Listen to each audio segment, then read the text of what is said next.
Começar trazendo definições importantes dos nossos objetos de estudo. Vocês viram que são vários, né? Então, pela fluência leitora, a gente traz a definição da capacidade de ler com precisão, rapidez e expressividade, e ela ajuda a potencializar a compreensão leitora, liberando recursos cognitivos para a interpretação do material lido. E é um componente crítico da leitura proficiente. O contexto do nosso estudo é das telas digitais. As telas digitais, elas vêm reconfigurar as relações com a informação e, respectivamente, com processos de ensino e aprendizagem e produzem novos comportamentos sociais que refletem a formação dos leitores. A mudança na rotina durante a pandemia de Covid-19 é o contexto do nosso estudo, e isso é relatado pelo Comitê de Gestor de Internet do Brasil, e ele retrata que o contato excessivo com o mundo virtual foi cada vez percebido como um problema, e eles constataram o aumento no tempo de tela durante a pandemia. As evidências da pesquisa Gamer Brasil é de que 76,5% dos participantes afirmaram que a principal forma de entretenimento foi o uso de jogos digitais. A gente vê nesse primeiro gráfico que entre 2019 e 2021 houve um aumento na prática de jogar online entre crianças e adolescentes. E no outro gráfico a gente vê o mesmo aumento no número de prática de jogar online conectado ou não a outros jogadores na faixa etária dos 9 a 10 anos de idade.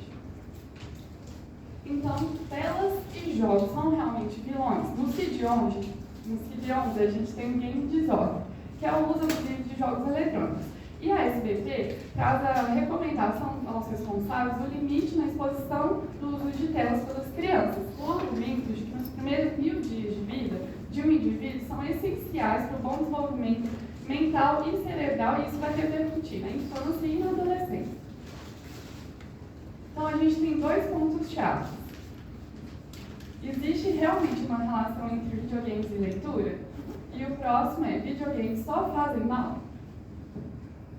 Então, as evidências na literatura de que o bom uso de telas tem como resultado a otimização de funções cognitivas em crianças ao redor de todo o mundo. Então, a gente tem, por exemplo, a melhora no controle inibitório, memória de trabalho e cronometria mental, e até mesmo nível e fluidez da leitura e expansão do vocabulário em crianças com e sem dislexia no uso do Minecraft. Então, o nosso objetivo geral foi de verificar a relação entre hábitos de leitura e tempo de tela com a fluência leitora nos escolares do ensino fundamental 1 de escolas de financiamento público e privado. Na nossa metodologia, a gente começa com o delineamento do estudo, que é um estudo analítico observacional, delineamento transversal, com a amostra selecionada e aprovada pelo Comitê de Ética da UFMG.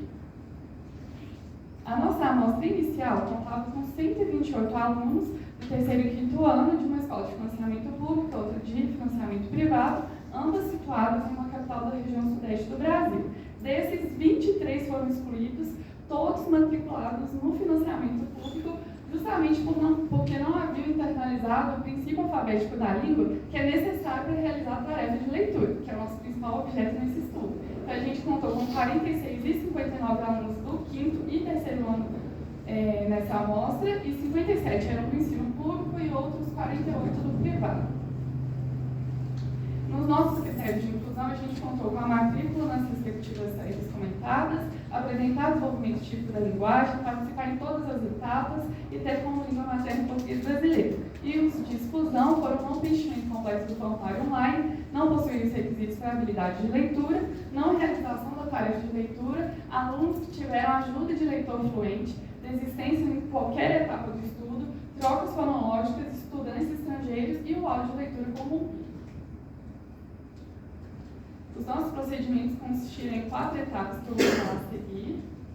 Primeiro, começando pela gravação de leitura, que foi em contexto de pandemia, ocorreu de 7 a 13 de dezembro de 2021, então algumas amostras foram coletadas presencialmente e outras por videoconferência. Para isso, a gente usou os materiais que eram um laptop conectado ao microfone para a gravação da leitura, o software para arte, a plataforma Zoom para aqueles que foram feitas a leitura online, Microsoft Excel para rodar os dados, e a gente utilizou 2 textos, mas inicialmente a gente queria usar somente um texto de 210 palavras.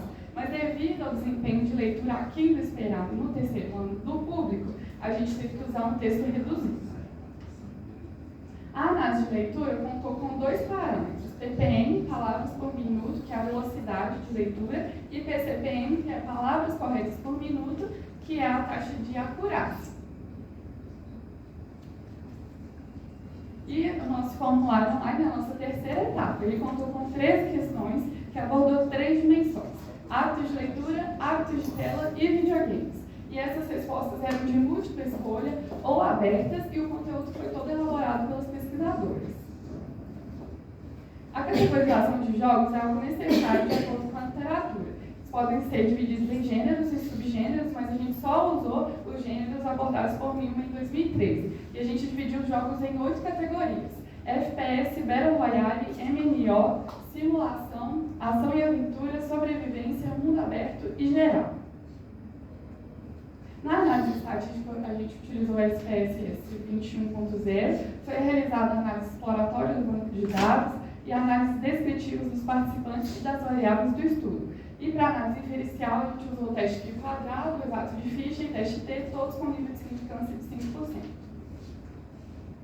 Nos resultados, a gente tem um comparativo primeiro entre influência leitora e financiamento. A gente vê que houve diferença estatisticamente significativa, e a gente vê uma média de velocidade de leitura no ensino público muito inferior à escola do ensino privado. E reparando no desvio padrão, foi necessário fazer o seguinte comentário, porque um desvio padrão muito grande desse assusta a gente quando a gente vê a pesquisa. Mas é esperado na literatura essa grande variabilidade nos anos iniciais. No comparativo específico do terceiro ano, a gente também vê que o ensino público teve uma média reduzida em relação ao ensino privado. Então, houve diferença estatisticamente significativa na velocidade e número de erros na leitura. E aí a gente usou a referência de aulas 2021 para a taxa de velocidade, 105,64, e para a taxa de acurácia, de 100,96, para fazer a análise desse desempenho. E com isso a gente vê que somente os escolares do ensino privado apresentaram desempenho dentro do esperado. E o desempenho médio dos escolares do ensino público é sugestivo de déficit, infelizmente. Então a gente veio lembrando lá no início aqueles estudantes que foram excluídos, todos foram do terceiro ano do ensino público, porque eles não haviam tido a capacidade de realizar a tarefa de leitura por não terem internalizado o princípio alfabético da língua, que na BNCC era esperado ser adquirido até o segundo ano do ensino fundamental, mas eles já estão no terceiro e não realizaram a leitura. No quinto ano também a gente vê o desempenho médio do ensino público aquém em relação ao ensino privado na tarefa de leitura, em relação à acurácia e número de erros. E usando a mesma referência, a gente deveria esperar, considerando o desvio padrão, uma taxa de 109,99 para a velocidade, 106,2 para a acurácia. Considerando isso, ambas as escolas apresentaram a média do desempenho da fluência dentro do esperado, só que se a gente desconsiderar esse desvio padrão e considerar somente os valores de média, somente o quinto ano do ensino privado se aproximou mais dessas taxas. E todos esses dados foram obtidos em uma amostra na mesma cidade. Então, por isso que a gente usou essa referência. Agora, considerando o contexto educacional do Brasil na pandemia, o Sistema de Avaliação da Educação Básica de 2021 é uma referência muito importante. E ele traz o dado de que entre 2019 e 2021 houve uma redução na qualidade do ensino. E a gente usou a referência da proficiência da língua portuguesa, que é nesse contexto que vai entrar a habilidade de leitura. Então, a gente vê que a média de desempenho dos alunos reduziu entre 2019 e 2021 para o segundo ano nesse gráfico e para o quinto ano nesse outro gráfico. Considerando o IDEB, que é o Índice de Desenvolvimento da Educação Brasileira, que é um indicador de qualidade da educação e a pontuação varia de 0 a 10, a gente vê que tanto no ensino público quanto no privado, entre 2019 e 2021, a gente teve uma queda nesse indicador, ou seja, uma queda na qualidade de ensino, só que a queda foi maior no ensino público. Agora, vendo a relação entre velocidade e hábitos de leitura, a gente não conseguiu achar dados estatisticamente significativos, comparando principalmente em relação à forma, frequência e método dos hábitos de leitura. O mesmo a gente achou nessa questão de ler sozinho, adulto ler para mim e ler com adulto no geral. A gente também não achou dados estatisticamente significativos entre a acurácia de leitura e o gosto pela leitura, frequência e material que costuma ler. E a gente também encontrou esse mesmo padrão entre PCPM e hábitos de leitura quanto ao dispositivo usado. Mas houve correlação entre não ler com adulto e a acurácia, que era algo que a gente não esperava. Por isso, a gente elaborou duas hipóteses. A criança que demanda leitura com adulto já possui dificuldade de leitura e por isso a presença responsável é necessária, e a criança que se acostuma a ler com o apoio de adulto de forma não independente não desenvolve autonomia na leitura. Agora, em relação aos jogos, a gente também não achou dados significativos e o tipo de dispositivo utilizado também não influenciou na velocidade. Mas o tipo de jogo influenciou, então a gente teve a referência do MMO e uma tendência para geral e sobrevivência da velocidade. Também não achamos a relação entre jogar videogame e desempenho da acurácia, e a tendência entre o uso do dispositivo móvel para jogar e melhor acurácia de leitura foi algo que chama atenção. O tipo de jogo teve interferência na acurácia e o tipo foi sobrevivência. Considerando a nossa amostra, 72 participantes afirmaram jogar jogos e na pesquisa PGB a gente vê a mesma quantidade, de 8 em cada 10 crianças que possuem o hábito de jogar videogame. O MMO ter relação estatisticamente significativa com a velocidade e a sobrevivência com a acurácia é algo relatado na literatura se a gente considerar MMO jogos com cenários que exigem bom desempenho das funções executivas que são necessárias na leitura. E na revisão de Ribeiro 2012, jogos com ritmo acelerado de estímulos visuais, componentes de imprevisibilidade e um nível ideal de dificuldade, propiciam a aprendizagem visual, generalização dos conhecimentos adquiridos no jogo e outras habilidades. As perspectivas desse estudo são da sua relevância em explorar temas tão debatidos atualmente e investigar a possibilidade de correlação entre eles, além de observar os desafios dados com as diferenças entre escolas de financiamento público e privado no Brasil.